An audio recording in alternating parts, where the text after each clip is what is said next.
Good afternoon, everybody, and thanks for this opportunity to add to the contributions of the first three speakers, Tony, Malcolm and Nongye, in relation to these important issues relating to security issues in Antarctica and the Southern Ocean.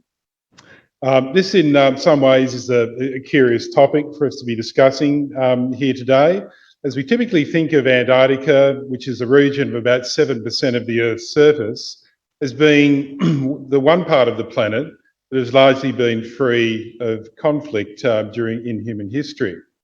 However, the talks from Malcolm and Nongye, I think, have highlighted at least the potential for greater levels of tension or conflict in the Antarctic region in the future. With this in mind, earlier this year, David Edmiston, Marcus Hayward, my colleague over here, and myself published a book on geopolitical scenario analysis of Antarctica, in which we developed several scenarios relating to the issue of militarisation or non-militarisation of the Antarctic region. We'll look at some of these scenarios towards the end of this session. However, before doing that, I'd like to step through a few preliminary points relating to security issues in Antarctica and the Southern Ocean. Firstly, I'd like to touch on different understandings of the concept of security that we should keep in mind in our discussions here today. Secondly, I would like to take you through a brief history of traditional security threats and conflicts in the Antarctic region up until the formation of the Antarctic Treaty in 1959. Thirdly, I'd like to look at the non-militarisation provisions of the Antarctic Treaty. I know some of the earlier speakers have gone into this, so I'll just sort of revisit that with you and explain why, in my view, the non-militarisation provisions in Article 1 of the Antarctic Treaty are a gold standard compared to similar provisions in other treaties, such as the Law of the Sea Convention, particularly the Outer Space Treaty that Malcolm mentioned earlier. Fourth, I'd then like to explain how we carried out the geopolitical scenario analysis of Antarctica in our book, so how we actually put the scenarios together on Antarctic non-militarisation. And then finally, I'd like to give you two of the scenarios to get you thinking about the plausible futures for the region in terms of the issue of non-militarisation. Okay, so just to start with the first of those preliminary points, the distinction between traditional or non-traditional security. So this is answering the question, security of what? So I think it's important to note that the word security, which appears in the title to our function today, has several possible meanings, at least in academic and policy discussions, which we need to at least bear in mind. Although the discussion today here is mainly focused on various strategic or military concerns relating to Australia's southern flank, that is the Antarctic region and Southern Ocean, it is important to bear in mind that the term security might be thought of as a broad concept that encompasses not only strategic and military matters, but also broader notions such as human and environmental well-being. This is the distinction in academic security studies literatures between what's known as traditional security and non-traditional security concerns. It is helpful to think of traditional security as existing at one end of a spectrum, of a security spectrum, which focuses primarily on states as the primary actors and explains how states might secure their interest in an anarchical international system grounded in competition, but at times some cooperation with other states. Traditional security analysis is usually focused on hard power issues, such as military capabilities, strategic logics, and intelligence gathering. However, at the other end of the security spectrum, non-traditional security has a wider focus, being concerned not only with states, but also with non-state actors, such as corporations and even individuals in their efforts to secure the conditions that are necessary for human flourishing. So non-traditional security concerns include such things as environmental security, food security, climate security, and security of social cohesion, all of which are important for human flourishing, whether it's at an individual level or out to the level of the nation state. We may touch upon the extent to which Antarctica and the Southern Ocean requires protection in terms of these non-traditional security concerns in our panel discussion later this afternoon. Certainly, the Antarctic region plays a major role in the Earth's climate system, as Tony mentioned this morning. It influences global weather and food systems in a major way, and these all lead to these non-traditional security concerns.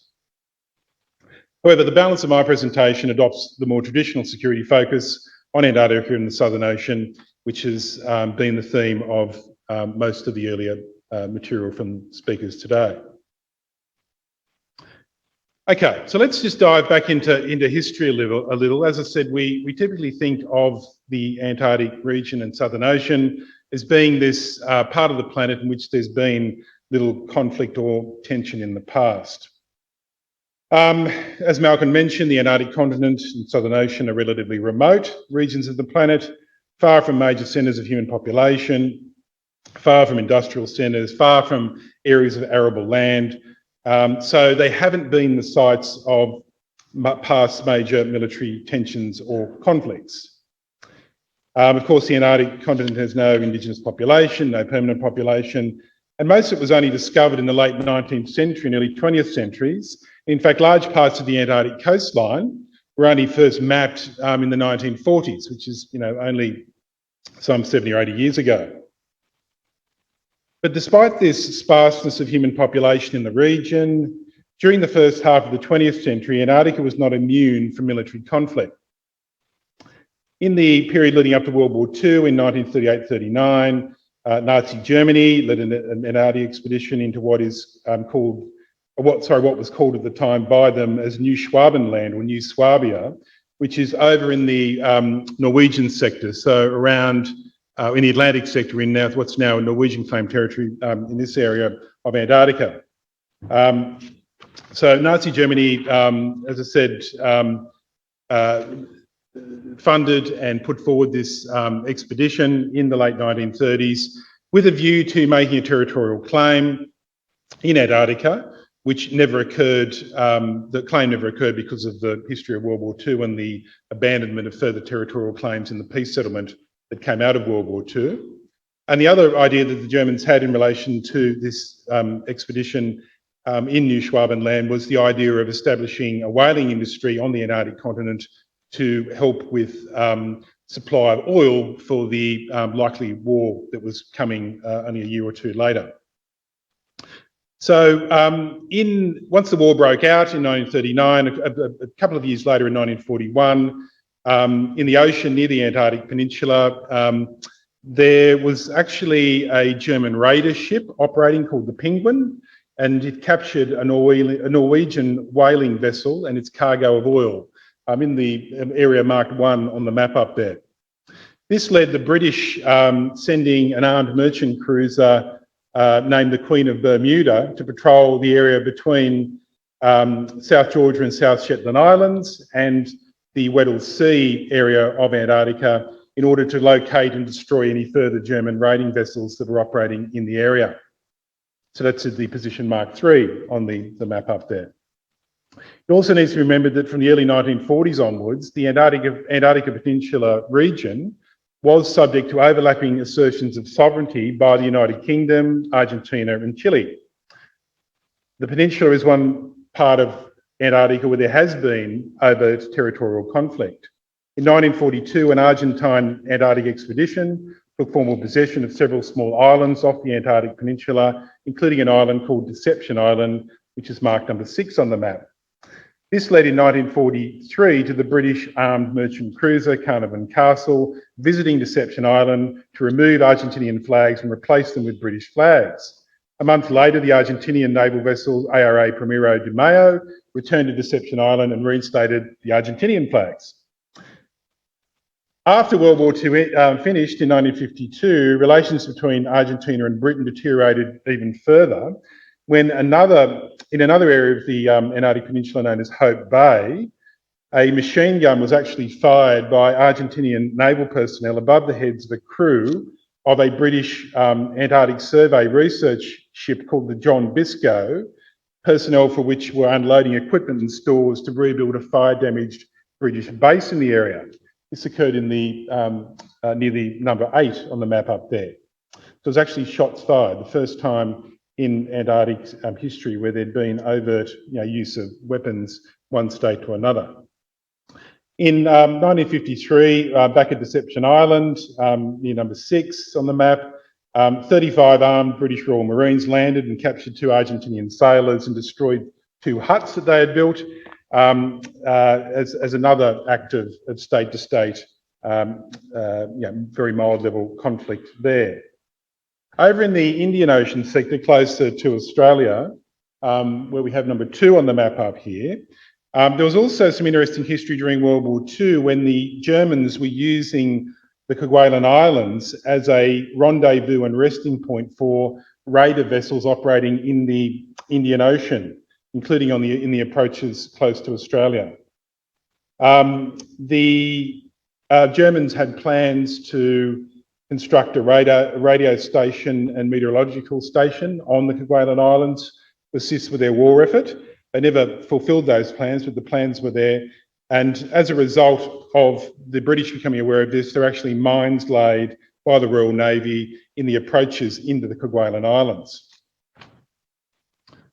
After the conclusion of World War II as well, in the Ross Sea area near number 7 here, of course, it was mentioned earlier in the day that the United States Navy conducted a very major training exercise in that area known as Operation High Jump, involving 13 ships, several aircraft and over 3,000 servicemen. I think as Tony mentioned this morning, there was a lot of mapping of the Antarctic coastline, including aerial mapping with the aircraft involved. A large part of the rationale for Operation High Jump was to use all this excess military capacity that had come out of World War II and was available to train soldiers for fighting in cold weather conditions, because this may become relevant for the United States in terms of potential conflict and fighting in the Arctic area against the Soviet Union. So the US military, of course, have been further involved in Antarctic affairs through Operation Deep Freeze, which has been the yearly support of the US National Antarctic Science Program right from the mid-1950s onwards. And it's a yearly logistics program that's carried out with the help of the US military in accordance with the role of the military under the Antarctic Treaty in being able to support science programs. So Operation Deep Freeze has a long history and important role. So there is the idea that the Antarctic continent has been free from conflict and tension, including military conflict and tension, is not quite what we first think when we look back in history, at the historical record. The other important thing that happened, which was also mentioned this morning by Tony, was the International Geophysical Year, 1957-58. 12 countries operating on the Antarctic continent doing collaborative geophysical science projects. And a big event that occurred as a part of that International Geophysical Year was the establishment of 7 Soviet research stations in East Antarctica on the Australian Antarctic Territory. And they're shown in the 7 red maps there, extending inland from Murney Station towards Vostok Station, which are 2 stations still in existence. This was a very significant development in terms of the International Geophysical Year, in terms of the science which was done, but also in terms of Australian strategic concerns. Particularly in the heightened Cold War atmosphere of the late 1950s, there was significant concern in Canberra about the Soviet presence that lingered after the IGY finished, and what that might mean for militarisation of the Antarctic continent and also threats to the Australian mainland. There was concern in Canberra that continued Soviet presence on Australia's southern flank may lead to the establishment of Soviet military bases in Antarctica, the stationing of weapons in Antarctica, including the possibility of the stationing of nuclear-armed missiles. The Australian Foreign Minister at the time, Richard Casey, remarked, it's on the public record, that we don't want the Russians to mount installations in Antarctica from which they can drop missiles on Melbourne or Sydney. And cabinet records that have been released through Freedom of Information from that period show that this was a very significant concern, not only in cabinet, but also in the newspapers at the time. There was deep concern about this Soviet presence, only 3 or 4 hours flying time from Hobart, Sydney, Adelaide to the southern capitals. So while the basing of such military equipment in an inhospitable and remote environment might seem to some of us a fanciful notion from our viewpoint of 2022, the heightened superpower competition of this early Cold War period did lead to some grandiose military plans to obtain military advantage over superpower rivals. For example, in the Arctic region, in a place near the US Thule Air Base in Greenland, a camp called Camp Century, the US military seriously explored through a project called Project Iceworm, the construction of a network of mobile launch sites for nuclear-armed missiles that would be located in dug trenches into the ice sheet 8.5 metres deep. However, instability in the ice sheet, because it's moving, led to this Project Iceworm not actually going ahead and being abandoned. But the Project Iceworm idea and its partial implementation at least does show us that the Australian government concerns about the possibility of Soviet basing of missiles on our southern flank in Antarctica perhaps wasn't a totally sort of fanciful suggestion at the time. There was also concern that the overlapping claims in the Antarctic Peninsula in the late 1950s between Britain, Argentina and Chile could lead to proxy conflicts with superpowers being drawn into backing one or more of the parties in those territorial conflicts on the Antarctic Peninsula. So the 1950s period of the Cold War represented a particularly heightened time in the international system with significant risks spilling over into the remote confines of Antarctica and the Southern Ocean. Now, of course, in 1959, through the 12 countries who were involved in the International Geophysical Year, negotiating at the Washington Conference of that year, the formation of the Antarctic Treaty, a lot of these concerns about territorial conflict on the Antarctic Peninsula, the possibility of militarisation of the Antarctic continent were essentially dealt with and put aside in terms of further argument and further contestation. And I think Tony explained that extremely well this morning in his opening address. So if we look at the Antarctic Treaty, we should first and foremost view it as a peace treaty, not an environmental treaty or not a scientific facilitation treaty, but primarily as a peace treaty that stabilised political relations between the key states in the region in this late 1950s period and diffused tensions over sovereignty that could have elevated traditional security competition and conflict in the Antarctic region to a dangerous level. The 12 states which entered the treaty in 1959 were determined to see military conflict in the region avoided. So Article 1, the very first article of the Antarctic Treaty, states that Antarctica should be used for peaceful purposes only, and there should be prohibited, amongst other things, any measures of a military nature, such as the establishment of military bases and fortifications, the carrying out of military manoeuvres, as well as the testing of any weapons. These, the drafters obviously had in mind, were the most obvious things that you would do as a military on Antarctica, stationing troops, carrying out manoeuvres and testing weapons. So that's why those words are specifically included in the treaty. But Article 1 specifically provides that military personnel and equipment can be used to support scientific research and any other peaceful purposes.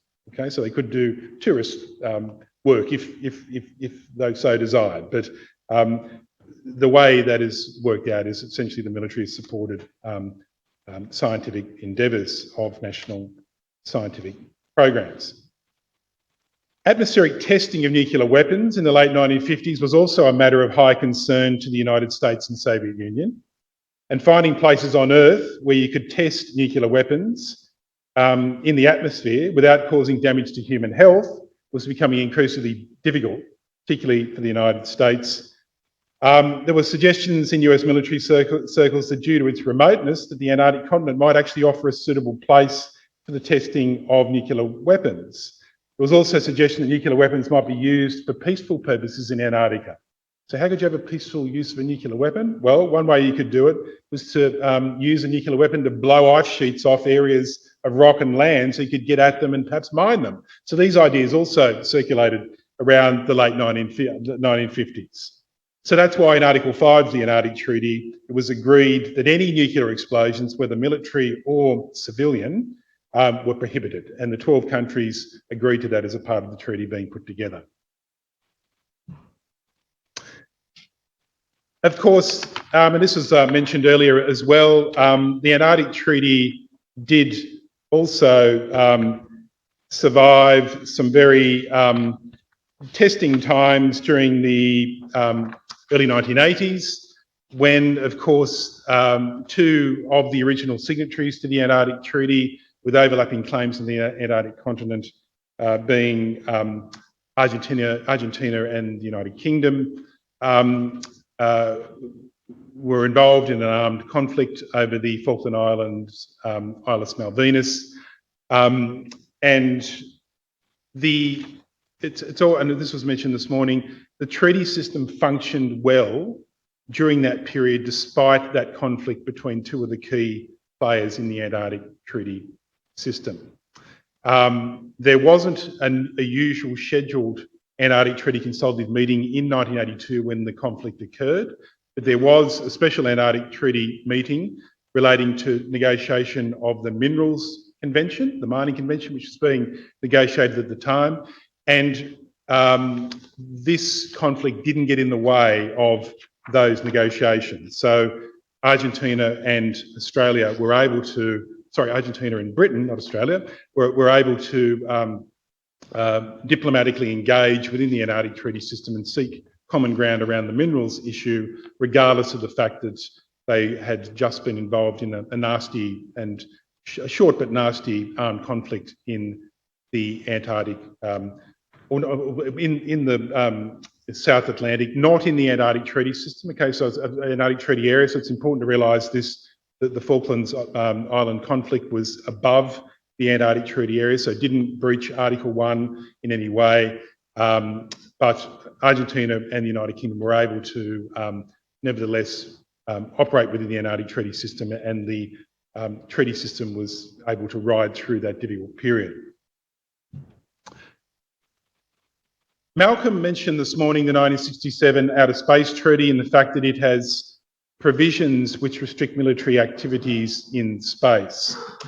The Outer Space Treaty was agreed some 9 years after the Antarctic Treaty and is often viewed as having drawn inspiration from the Antarctic Treaty itself.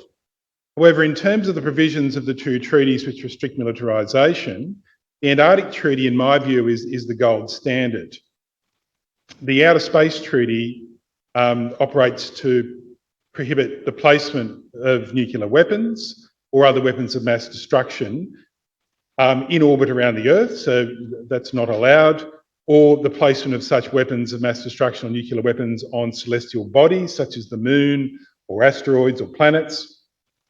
The Outer Space Treaty also provides that outer space must be used for peaceful purposes, but doesn't place any further restriction upon military activities apart from those explicit banning or prohibiting of nuclear weapons, weapons of mass destruction in orbits and on celestial bodies. Now, since the late 1960s, when the Outer Space Treaty was formed, the key spacefaring states, such as the United States and Soviet Union, have interpreted the Outer Space Treaty as still allowing for the use of Earth orbits for military command, control, reconnaissance and intelligence gathering activities. In fact, from the early 1960s, both the US and the Soviet Union launched several military satellites into orbit to gather intelligence on each other's activities, particularly at the time the location and placement of intercontinental ballistic missile launching sites, which of course was a huge issue in that early 1960s period. Over the last 60 years, there have been numerous satellites launched, but not only by the US and Soviet Union / Russia, but also by various other countries for the purpose of using that near space environment for military and intelligence gathering purposes.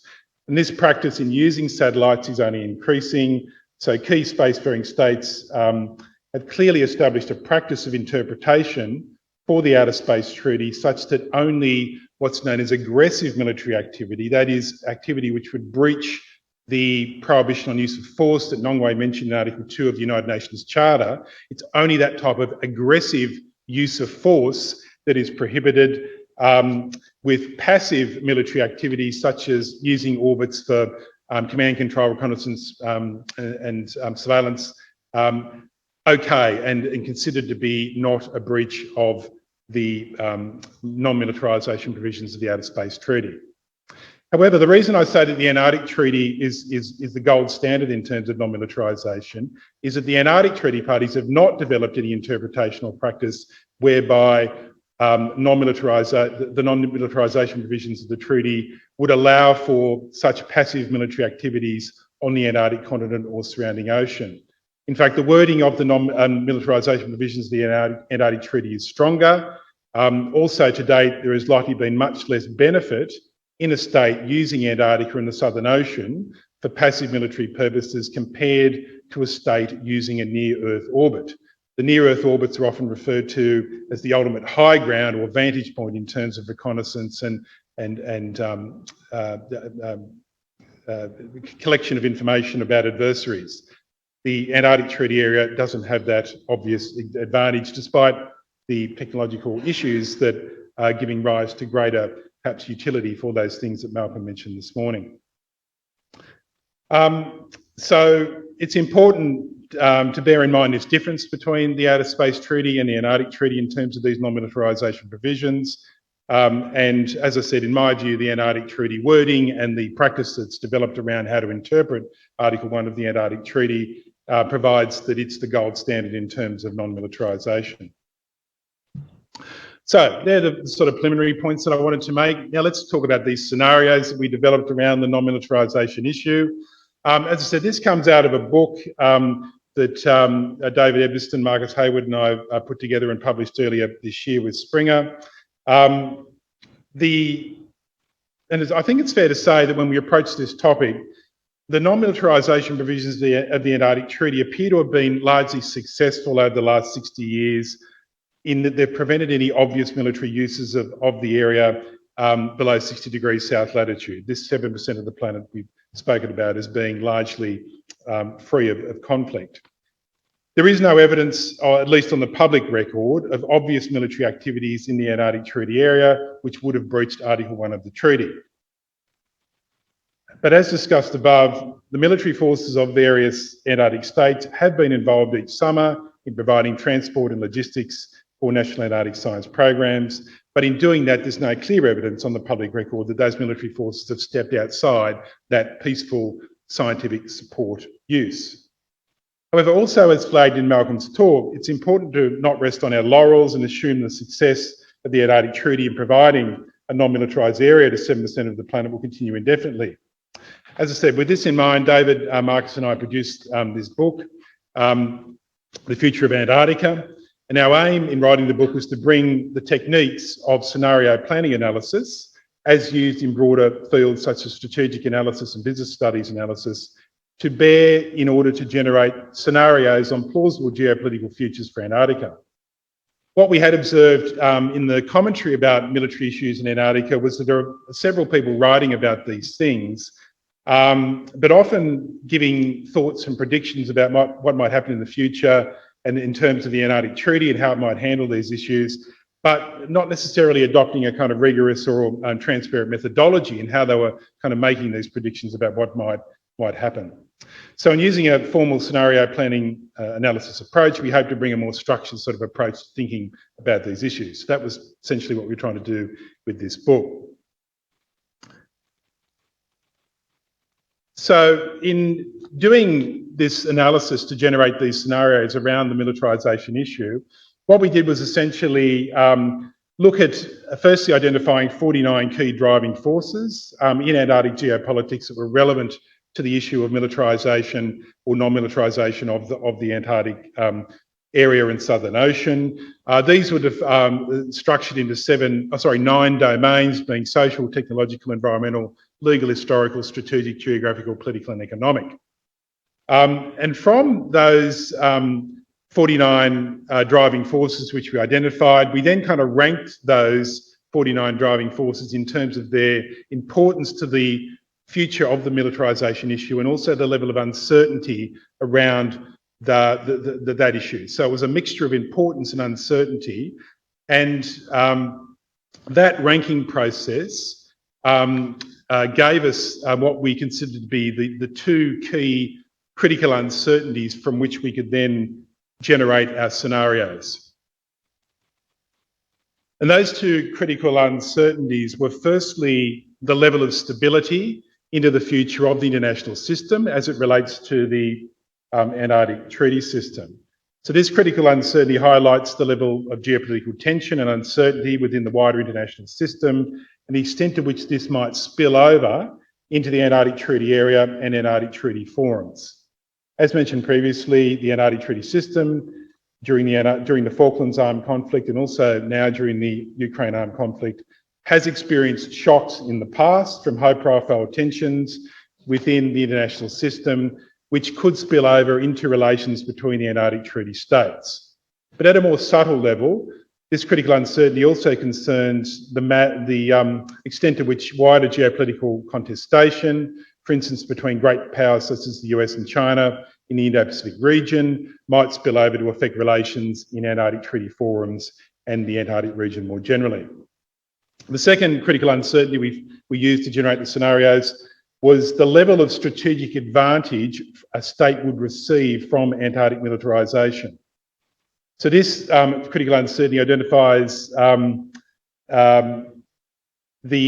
level to which it's worth a state engaging in military activities in the Antarctic Treaty area or the Southern Ocean compared to other places on the planet. We started from the assumption here that defence budgets are under pressure, they're fixed in terms of what governments are prepared to often spend on them in terms of percentage of GDP. And so if states are able to get a better bang for their buck, to do things cheaper and easier at latitudes above 60 degrees south, they would rather do it there than do it in Antarctica, where it's going to be more costly and difficult and expensive. So we had to think about the extent to which in the future, particularly through technological issues such as Malcolm mentioned this morning, whether it would become more attractive, easier and cheaper and for there to be more incentive for military activity to be occurring below 60 degrees south compared to, say, areas slightly higher which are on land and easier to access and less expensive to operate in. So from those 2 critical uncertainties, what we did was to develop them into one of these sort of classic 2x2 matrices that many will be familiar with here. And we generated from those 2 variables that I just mentioned, from those 2 critical uncertainties, which we plotted at a high and low level on each axis, we generated 4 scenarios, which were titled as follows. Splendid isolation, which was a scenario of high stability in the international system and low strategic advantage of Antarctic militarisation. In some ways, this is the best possible world that we could think of in terms of keeping military activity outside of the Antarctic region and for it to be a strong zone of peaceful use as its history has largely provided since 1959. The second scenario was called quarantine, which is a world of low stability in the international system but low strategic advantage of Antarctic militarisation. This is a more dangerous world in which there are increased risks of spillover of wider tensions from the international system into the Antarctic Treaty area and Antarctic Treaty forums, but a lower strategic advantage of Antarctic militarisation offsets this risk of spillover from the wider international system. The third scenario we called stealth, which is a world of high stability in the international system, but high strategic advantage of Antarctic militarisation. So this would be a world in which there are not severe risks of wider international tension spilling over into the Antarctic Treaty system, but a high and increasing incentive for military activity in the region, which leads to a subtle and creeping militarisation of the region. This is a world in which the inspection mechanisms of the Antarctic Treaty, which we'll talk about later, would play an important management role. And then finally, and this Cold War II was the final scenario which we generated. This is a darker world of low stability in the international system, but high strategic advantage of carrying out military activities in the region. This future could come about by continued great power competition in the international system, with spillover effects occurring into the Antarctic Treaty forums and region, combined with significant incentive for states to carry out military activities in the Antarctic region, as it offers advantages for military activities which are not available by operating elsewhere on the planet. So, those four stories four scenarios we put together from the two critical uncertainties that are mentioned there. But in order to actually bring these scenarios to life, what we did at the book is to create four sort of narratives around each of these scenarios which we've identified. And I'll say here that the purpose of these narratives is not for us to act as crystal ball gazers or fortune tellers offering to predict the future. The purpose of scenario analysis done in this way is to not predict, but to provide a range of plausible futures around a particular issue that stakeholders, policymakers, such as many in the audience here, to provide these with a view to improving capacity within policy lines to think about these issues, but also not to be surprised by what's known as black swan events, where something comes out of the blue, which is unexpected and which creates a large shock to the system, and policy makers struggle to deal with it. So that's the spirit in which we offer up these scenarios, including the scenario narratives, which I'll now go to. So I've got two scenario narratives here we've selected, and it's the splendid isolation and the Cold War II, which are the best of worlds and the worst of worlds in some ways in terms of the scenarios we've produced. These are probably the most evocative of the scenarios, so we thought that they'd be the best to go through here today. So what I'll now do is go to each one, and I'll just read through. They're a slightly truncated, slightly edited version of the scenarios that appear in the book. It'll give you, I guess, a taste of the type of analysis which we've done. So anyway, the splendid isolation scenario firstly. So I'll go into my narrator's voice. The early 2020s saw significant and rising international tension between the great powers, China, Russia, and the United States, during the profound loss of life and economic disruption caused by COVID-19 pandemics and the Ukraine crisis. And I should say here, the time frame for these scenarios is out to 2030. So we're looking about 8 years out into the future. The two-term stabilising presidency of US President Joe Biden from 2021 onwards, and the successful COVID vaccination programs in most countries over the 2022-2023 period has settled the more severe aspects of these great power tensions, such that by 2025, relations between the great powers have largely stabilised into a tense but at times cooperative relationship. The Antarctic Treaty Consultative Meeting has largely been unaffected by this period of great power tension in the first half of the 2020s. Consensus decision-making within the Antarctic Treaty Consultative Meeting and the CAMLA meetings continue to function reasonably well, except that some proposals for marine protected areas and special area management on the Antarctic continent continue to be sticking points. However, the parties to the Antarctic Treaty and the CAMLA Convention have been able to isolate lack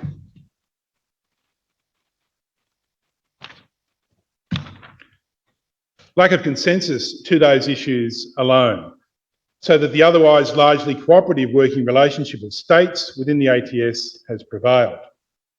By the mid-2020s, technological developments in ocean sensors, satellite technologies, infrared telescopes, satellite ground stations and global positioning systems have advanced incrementally, meaning that their military applications for situational awareness and command control communications and reconnaissance functions are moderately more attractive. However, these technological developments have not led to any significant increase in the advantages of developing such capacity in the Antarctic Treaty area below 60 degrees south. States such as China and Russia, which have alternate networks similar to the US-controlled GPS system, have therefore invested in placing equipment in friendly developing countries located in lower latitudes of the southern hemisphere, that is 35 to 40 degrees south, well above the Antarctic Treaty area. Equipment located in these temperate latitudes now provides similar performance to the equipment that might have been placed within the Antarctic Treaty area. As allowed under the Antarctic Treaty, states have continued to use military personnel for logistic support of research bases and scientific work on the Antarctic continent and the Southern Ocean. Activity by military personnel in this capacity continues to receive uneven reporting by the Antarctic Treaty consultative parties. However, there is no strong evidence that any military personnel below 60 degrees south have been engaging in military research or other military activities. In 2026, consensus was reached within the Antarctic Treaty consultative meeting on a new transparency measure that will allow Antarctic Treaty states to request and receive macro data evidencing the type and nature of all information received, transmitted and produced from radio telescopes, infrared telescopes, ground station receivers and ocean sensors that are located below 60 degrees south. This new binding measure was agreed between the Antarctic Treaty consultative parties due to concerns about the possible dual use of space research facilities and ocean sensors, that is, short-term repurposing between civilian scientific use and use in military command control and reconnaissance systems. In reaching consensus on this transparency measure, the Antarctic Treaty consultative parties reaffirmed the importance of Article 1 of the Antarctic Treaty and its prohibition on activities of a military nature. The parties agreed that the nature of military activities in the 2020s had broadened in scope from the use of ships, troops and aircraft in Antarctica, which were anticipated by the drafters of the treaty in the late 1950s. The potential for equipment such as infrared telescopes, radio telescopes, ocean sensors and ground station receivers to be used as a part of a global network of military command and control, communications and reconnaissance capacities was acknowledged by the parties. This threat of passive militarisation was a driving force behind diplomatic efforts within the Antarctic Treaty consultative meeting to have greater transparency in the use to which Antarctic research equipment is put. As a part of the inspection process in the Antarctic Treaty, leading states such as China, Germany, Russia and the United States have requested macro data relating to the use of infrared telescopes and ocean sensors by other states in Antarctica. Analysis of this macro data has not yet raised any specific concerns regarding repurposing of such equipment for use in military command control systems, but the new transparency measure on the use of this equipment gives confidence that illegal uses will be detected if they occur. So this scenario is basically seeing the Antarctic Treaty consultative meeting getting out in front of this sleeper issue of creeping passive military activities and creating a new measure providing new inspection techniques to give parties confidence that the gold standard provisions on Antarctic non-militarisation in Article 1 of the Antarctic Treaty are not weakened through practice of key states operating in the Antarctic region. So that's probably the best of worlds in terms of this issue, the way these scenarios read.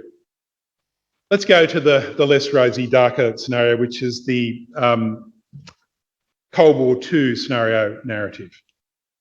So this scenario illustrates a plausible, if not alarming, future in which there is a high international tension between great powers and high strategic advantage in states engaging in military activities in Antarctica and the Southern Ocean. So this scenario reads as follows. In the early to mid-2020s, competition between the great powers, China, Japan, India, Russia and the US increases, significantly due to tensions over maritime claims in the South China Sea and East China Sea, tensions in Northern Europe and also in the Black Sea area as a legacy of the Ukraine conflict. Russia and China have solidified a more overt strategic partnership which seeks to challenge parts of the US-sponsored post-World War II rules-based order, where these countries see these rules as conflicting with their interests for greater resource extraction in the Arctic, Antarctica and the deep seabed. Within the Indo-Pacific region, the Quad partnership of Australia, India, Japan and the US expands to include new members, being Canada, New Zealand, Singapore and Indonesia. By 2025, this expanded Quad partnership is strengthened through regular meetings and military cooperation exercises with a view to providing a wide-ranging coalition of states in the Indo-Pacific region that might balance the power of China, which has rapidly expanded its navy and achieved significant numerical and operational advantage over US naval assets in the Southeast Asia and Indian Ocean. European states such as Germany and France have also participated in naval exercises and freedom of navigation voyages with the expanded Quad states. By 2026, during Quad freedom of navigation exercises, there are several tense incidents between Chinese Coast Guard and naval vessels and Quad naval assets in the South China Sea, Taiwan Strait, East China Sea, and also between Russian and NATO naval forces in the North Sea and Black Sea areas. Diplomatic efforts at resolving these tensions have so far proven unsuccessful, and efforts at any form of arbitration or judicial settlement to work these issues out has not worked. In 2026, during a routine inspection of equipment at an Antarctic research station, a prominent Antarctic state is there, and an Australian inspection team detects that radio telescopes and infrared telescopes are being used to track the location of polar orbiting satellites of other states. This has been done to provide targeting information to military command control communication reconnaissance capacities of military forces of this prominent Antarctic state, including information that might be used to destroy or disable polar satellites of other states. The military forces of this prominent Antarctic state are located outside the Antarctic Treaty area, but communications from radio telescopes and infrared telescopes at the inspected station can be relayed to terrestrial missile batteries in the Northern Hemisphere and/or killer satellites in orbit, which are designed to shoot down or disable satellites of other states. Australia seeks to raise the issue with the prominent Antarctic state by informal diplomatic channels, but is largely rebuffed. The prominent Antarctic state argues that, just as with the Outer Space Treaty, passive military activity is allowed in the Antarctic Treaty area, so long as there is no use of force which breaches the UN Charter in terms of use of force in Article 2.4. The prominent Antarctic state argues that the restriction of military activity in the Antarctic Treaty has always been qualified by a state's inherent right of self-defence under Article 51 of the UN Charter, and this right of self-defence allows for military or civilian equipment and personnel located in the Antarctic Treaty area to be used for military activities in defence of the nation in reliance on Article 51 of the UN Charter. In 2027, support for this view on legitimacy of passive military activity within the Antarctic Treaty area has triggered an upswing in the scale and type of dual-use equipment being used at Antarctic research bases. This has led to a more open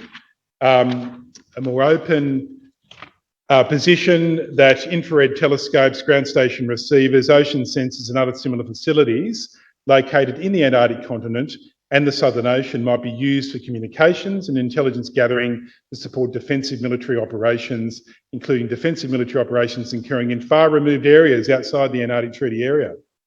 There is a strong suspicion that at least one Antarctic state has been using ground station receivers at one of its Antarctic research stations to help transmit military signals and intelligence data from a polar orbiting satellite to its military commanders involved in a military action against another state in Eastern Europe.